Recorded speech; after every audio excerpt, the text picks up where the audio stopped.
आप सभी लोगों का स्वागत है फिर से एक बार इधर क्रिक जोन में। आशा करता हूँ सभी लोग सही सलामत होंगे। तो चलिए शुरू करते हैं आज का वीडियो, जो कि ये जो मुकाबला था खास तौर पे दोनों ही टीमों के लिए बहुत ही महत्वपूर्ण मुकाबला। और ये मुकाबला दोनों ही टीमों के लिए इसलिए था क्योंकि सुपर 8 में पहुंचने के लिए कौन प्रबल दावेदारी पेश करते हैं इस मुकाबले को जीतकर, इसलिए ये मुकाबला सबसे महत्वपूर्ण था बांग्लादेश के नज़रिए से भी और वही नेदरलैंड्स के नज़रिए से भी, क्योंकि ये मैच जीतते तो अपने आप को मौका देते सुपर 8 के लिए पहुंचने के लिए। यहाँ पे बांग्लादेश और नेदरलैंड्स के बीच ये सेंट विंसेंट मैदान में खेला हुआ, सेंट विंसेंट में खेला गया है। हालांकि 10 साल बाद इंटरनेशनल क्रिकेट खेला गया है, तो इसमें से देखें तो टॉस हालांकि नेदरलैंड्स ने जीतकर पहले गेंदबाजी करने का फैसला किया, जो सही था क्योंकि पिच आपको नहीं पता, क्योंकि 10 साल से उतना मैच खेल हुआ ही नहीं। तो इसलिए T20 वर्ल्ड कप में आप पहले देखना चाहते हैं कि कैसा पिच का रवैया होता है, इससे पहले बल्लेबाजी करने के लिए आमंत्रित किया। लेकिन जो शुरुआत था गेंदबाजी में, आर्यन दत्त को वापस प्लेइंग 11 में डाला और खासतौर पे किन के जगह पे, तेजा निडामानूर के जगह पे, जो एक अच्छा खासा विकल्प था, स्पिन ऑप्शन था। लेकिन फिर भी देखें तो बांग्लादेश वही 11 के साथ उतरे। लेकिन जो शुरुआत थी तंजीद तमीम से, पहले 2 ओवर में अच्छा खासा गेंदबाजी दिखा विवियन किंगमा, और वही देखें तो आर्यन दत्त से एक तरफ से तेज गेंदबाज, एक तरफ से स्पिनर्स के साथ शुरुआत किया। लेकिन जहाँ पे देखें तो शांतो को चलता कि आर्यन दत्त ने रिवर्स स्विप खेलने की कोशिश में स्लिप पे कैच दे बैठे।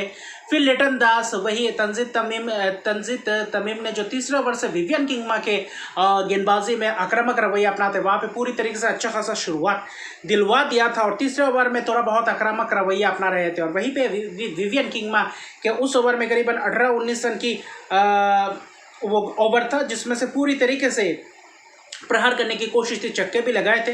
लेकिन अगले ही ओवर में आर्यन दत्त के पहले ही गेंद पे चलता क्या ज़बरदस्त कैच इस डीप स्क्वायर लेग में साइड ब्रेंड एंगल ब्रेड का। लिटन दास 1 ही रन बना, शांतो 1 रन, लिटन दास 1 रन, उनका सिलसिला बरकरार है, उतना खास लय में है नहीं। लेकिन तंजीद तमीम ने आज अपना जलवा बिखेरा और उनके साथ देखें तो शकीब अल हसन, आज उनका इंटेंट अलग दिखा। शकीब अल हसन आज चौथे नंबर पे आते ही थोड़ी बहुत धीमी शुरुआत की, लेकिन बाद में जो रवैया अपनाया वो पूरी तरीके से पुख्ता दिखा। और जो शकीब अल हसन से चाहिए था बांग्लादेश को, जो इनिंग्स चाहिए था, जो पारी चाहिए था, और जैसा खेलने का रवैया, जैसा खेलने का अंदाज चाहिए था, वही शकीब अल हसन ने खेल के दिखाया और अच्छा खासा आज पारी दिखा। और 2022 के बाद अर्शद पारी शकीब अल हसन के बल्ले से आया 64 रन की पारी, जिसमें से 46 गेंदों में नाबाद रहे, छक्के एक भी नहीं लगाए और अच्छा सूझबूझ भरी पारी थी। तंजीद तमीम के साथ एक अच्छी खासी पार्टनरशिप, 42-48 रन के करीब पार्टनरशिप। फिर देखें तो तौहीद हिदोय आज उतना खास चले नहीं, जगह बनाकर मिड ऑफ के ऊपर से खेलने की कोशिश, वहाँ पे प्रिंगल ने सीधे गेंद वहाँ पे बोल्ड किया। फिर तंजीद तमीम को वैन मेकर ने चलता किया, छक्के मारने की कोशिश में वहाँ पे बेस्ट डील लेडे के हाथों दे बेटे 35 रन की पारी के लिए आखिरकार देखे तो अच्छा खासा शुरुआत दिया था। जो बड़े ओवर, जब रन्स आ रहे थे कुछ बड़े ओवर्स, पावर प्ले के आखिरी ओवर में भी लोगन वैन बीक आज इस मुकाबले में पूरी तरीके से देखे तो ऐसा लग रहा था कि मुकाबले में थे ही नहीं, पूरी तरीके से रन से बटोरते गए, वो लय प्राप्त नहीं कर पाए जो अमूमन लोगन वैन बीक से चाहिए होता है नेदरलैंड से, जो विकेट चटकाने का काम रहता है। लेकिन पॉल वैन मेकरन और आर्यन दत्त की जबरदस्त इस प्रदर्शन में, और अच्छा खासा पिच बेहतर भी था, बल्लेबाजों के लिए अनुकूल था। बाद में जब गेंदबाजी करते जा रहे थे वहां पे स्पिनर्सों को उतना मददगार नहीं साबित हो रहा था, लेकिन बल्लेबाजी के लिए आखिर में थोड़ा बहुत अनुकूल था। हालांकि जुझारू पर पारी देखा बांग्लादेशी बल्लेबाजों से, आखिर में महमदुल्लाह ने भी अच्छा खासा प्रदर्शन किए, शकीब अल हसन के साथ मिलकर अच्छा खासा पार्टनरशिप बिल्डअप किया, जिसमें से 41 रन की पार्टनरशिप, उस पार्टनरशिप ने थोड़ा बहुत नींव रखा।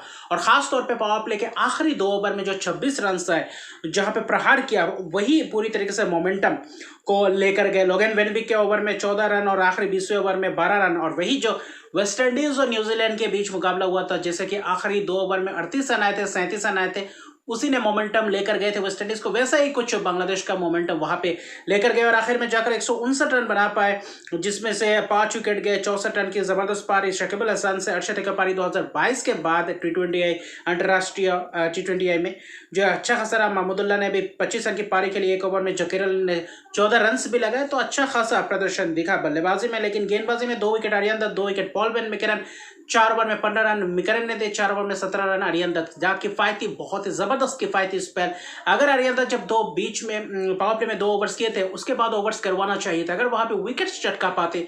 शकीब अल हसन भी थे, दो लेफ्टी बल्लेबाज थे, वहां पे आपके पास मौका था, लेकिन जो चाहिए था 160 रन, ऐसा लग रहा था कि शायद थोड़ी बहुत सूझबूझ भरी पारी खेलेंगे, पावर प्ले में अच्छा खासा शुरुआत करेंगे, थोड़ा बहुत दिक्कत में आ सकते हैं। लेकिन जो गेंदबाजी किया शांतो ने, जो गेंदबाजी का विकल्प आजमाया, जो पहले गेंदबाजी खासतौर पे देखें तो मुस्तफिजुर से शुरुआत करवाई, और वही दूसरी तरफ अगर आपको देखें तो एक एक ओवर में एक एक चेंजेस लाए, तंजीम सकीब, फिर देखें तो तस्किन अहमद, फिर शकीब अल हसन को चौथे ओवर के लिए लाए।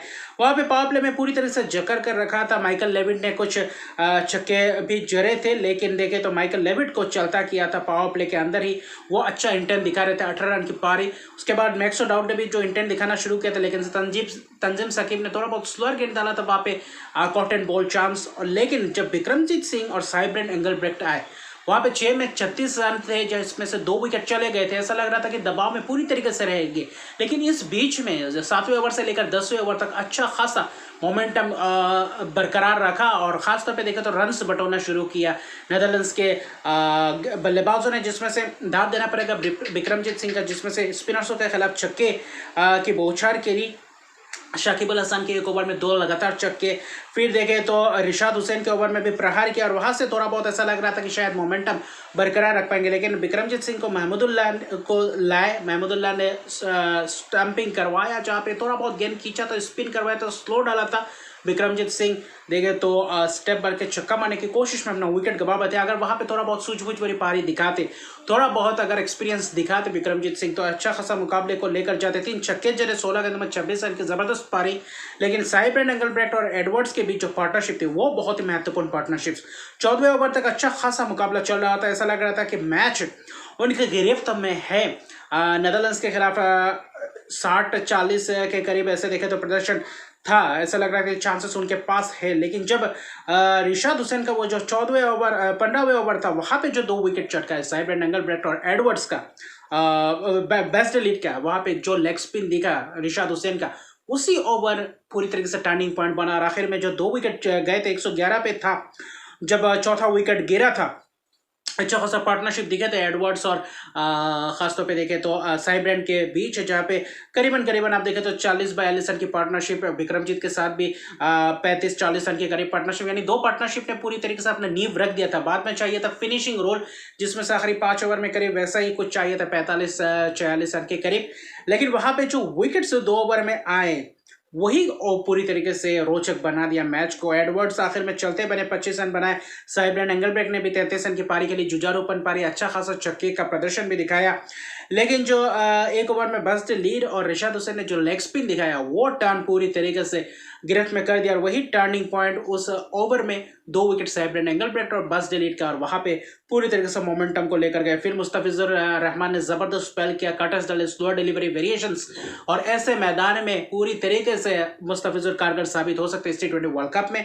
और वही जब एडवर्ड्स का विकेट गिरा, वहां से मुकाबला पूरी तरीके से मुश्किलात बना दिए, क्योंकि आखिरी 5 ओवर में बिल्कुल भी रन नहीं दिया। अगर आपको देखें तो 23 रन ही सिर्फ बना पाए, जिसके कारण देखें तो आखिर में मैच 26 रन से 25 रन से ये मुकाबला बांग्लादेश ने जीता, जिसमें से मुकाबला लगभग उनके हाथ में था। अगर वहां पे विकेट रिशाद हुसैन के ओवर में नहीं देते, तो शायद ये मुकाबला नेदरलैंड्स अपने आप को मौका दे सकते थे, जीत के कगार पर रहते। हालांकि 160 का पीछा करते 134 रन बना पाए 8 विकेट के नुकसान पे 20 ओवर में, जिसमें से दाद देना पड़ेगा गेंदबाजों का। रिशाद हुसैन ने 3 विकेट चटके 4 ओवर में 33 रन दिए, भले महंगे रहे, लेकिन जो 15वां ओवर किया था, उसी ने पूरी तरीके से मैच को भी वापस करवाया था, वापसी करवा दिए थे। तस्किन ने भी 2 विकेट चटके, मुस्तफिजुर का जबरदस्त स्पेल, भले 1 विकेट चटका, लेकिन 4 ओवर में सिर्फ और सिर्फ 12 रन दिए, और क्या वेरिएशंस में डाले। तंजीम सकीब ने भी 1 विकेट चटका। तो कुल मिलाकर देखे तो महमूदुल्लाह को 1 ओवर के लिए लाए थे, वहां पे भी विक्रमजीत सिंह का महत्वपूर्ण विकेट्स। कुल मिलाकर तो अच्छा खासा गेंदबाजी से वापसी करवाया, और 15वें ओवर से जो आखिरी 4-5 ओवर में गेंदबाजी की, और जो नेदरलैंड्स के लोगन वेन विक से चाहिए था, जो अपेक्षा था आर्यन दत्त और पॉल वैन विकरन को छोड़ दे, तो वहां पे थोड़ा बहुत बल्लेबाजी, अगर थोड़ा बहुत एक्सपीरियंस दिखाते, पार्टनरशिप और 1-2 ओवर तक दिखाते, तो शायद इसमें मुकाबले में अपने आप को मौका देते। लेकिन बांग्लादेश इस जीत के साथ खुशी रहेंगे, क्योंकि 4 अंक मिल गए, और अभी फिलहाल रन रेट भी अच्छा खासा बेहतर कर चुके हैं। बस अगला मुकाबला नेपाल के खिलाफ जीतना है, और सुपर 8 के रेस में पहुंच जाना है। अगर कोई उलटफेर ना हो तो बांग्लादेश निश्चित है इस T20 वर्ल्ड कप के 2024 में सुपर 8 के रेस में, अगर बांग्लादेश सुपर 8 के रेस में पहुंचते हैं तो ग्रुप 1 में आएंगे, यानी कि भारत ऑस्ट्रेलिया जिस ग्रुप में है वहां पे बांग्लादेश यानी कि अच्छा खासा टक्कर देखने को मिलेगा। तो मिलते हैं अगले वीडियो में, अभी के लिए इतने रखें। तो मेरे चैनल को सब्सक्राइब नहीं करते, मेरे चैनल को सब्सक्राइब कर दीजिए, लाइक शेयर कमेंट जरूर कीजिए। और कांटेदार मुकाबला यह देखने को मिला, जो गेंदबाजी दिखा आखिर में, जबरदस्त मोमेंटम को फिर से लाए बांग्लादेशी गेंदबाज इस मैच में। तो मिलते हैं अगले वीडियो में, तब तक के लिए गुड बाय।